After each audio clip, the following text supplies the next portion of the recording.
I just entered Brackey's second game jam in 2024. For this game jam, everyone has 7 days to complete a game. The theme is Calm Before the Storm. My idea for the game is that you play a weather reporter who is on a beach reporting about an upcoming storm. While you are there on the beach, there happens to be the annual corgi dog meetup group, where hundreds of people bring their pet corgis for an event. In my game, you have to abandon your job as a weather reporter in order to get all of the corgis to safety before the storm starts. You would run around and catch corgis and then drop them off in little dog houses. Of course, the storm would eventually hit the beach and you would have to battle wind gusts that blow you and the corgis all over the beach. At the start of the game, the corgis would be wandering around without too much urgency, so I made a little animation of a casual walk for them. I was pressed for time, so I tried to get away with only a 4-frame walk cycle. It sort of worked for the front legs, but it wasn't quite working for the back legs. I was probably going to need 8 frames of animation or more to make those back legs look right. So instead, I just decided to erase what I'd done and just make the back legs work similar to the front legs. For a game jam game, this was probably good enough. For the main character animation, I start out with the legs. I draw some red shoes with stick legs to get the animation just right. Then I draw some blue jeans onto the stick legs. The rest of the body will be cutout animation. The body and head will just sort of move up and down. My plan originally was to have all the body parts separate and then combine them all together in Godot. I'm really just winging it with this character design. I did no pre-planning. Here you can see at first I tried making him a purple monster, but ended up settling on this green guy instead. I wanted to have gusts of wind blowing in random directions, so I created a couple global variables for the wind X direction and the wind Y direction. Here I am testing out the wind with some temporary graphics. If the player stops moving their character, the wind slowly pushes them across the screen.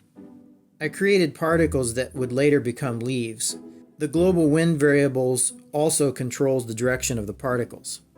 The player would be able to pick up a leaf blower and blow the storm monsters away. Here I am creating some mechanics that will aim the leaf blower wherever the mouse cursor is at on the screen. When the player presses the left mouse button, if there is a monster in the area affected by the leaf blower, the monster will move away from the player in a straight line based on the position of the player and the monster. Usually when I make a game, I use free licensed music, but for this game, I decided to try making the music myself.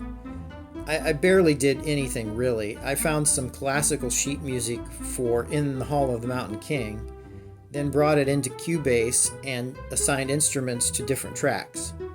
This particular piece of music gets progressively faster and more intense, which I thought would be a great fit for my storm that would be building and building.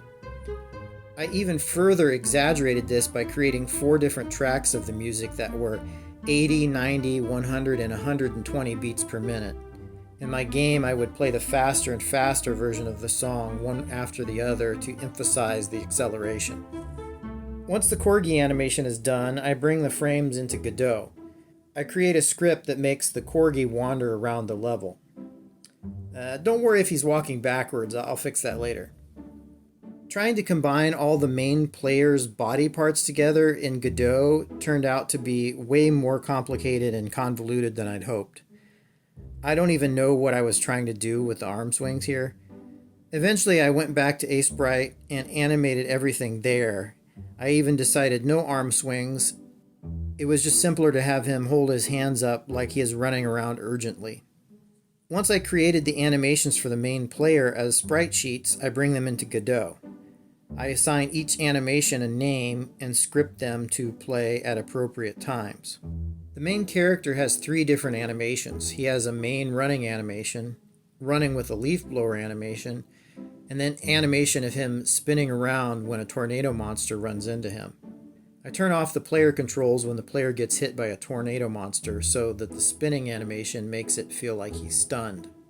The player's background arm is holding a leaf blower and is a separate sprite from the rest of his body.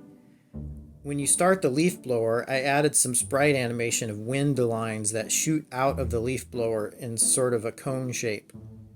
At this point, I had about 8 hours left to finish the game. I animated a tornado monster attacking and also getting hit. I drew art for doghouses, battery pickups, and leaves that blow in the wind. I had planned to make background art for several different kinds of levels, but I was running really short on time. Not only did I not have time to make all the artwork, I only had time to make one level. So I skipped making multiple levels and just made a start and end screen for one level and added an instructions screen. The last step before finishing the game was to add that music that I cobbled together. I scripted it so that when the music ends, it plays a faster version of the music. This way the game feels like it's getting more intense. Here's the final gameplay for the game I submitted for the jam. Overall, I was mostly happy with what I accomplished on this game, but I only created about half the game I was envisioning. This game is missing some common features like there's no player health, you can't die, and you can't kill the monsters. Also, there are no win or lose states. I would definitely describe this game as a prototype or a minimum viable product. That's it for this devlog. I hope you enjoyed seeing a little behind the scenes. I'm still just getting started out on my game development journey, so if you could give me a like and a subscribe here on YouTube, I'd appreciate it. And maybe check out some of my other videos where I made a game with clay animation, or another one where I created animations for a game all hand drawn on paper. Thanks again. See you next time.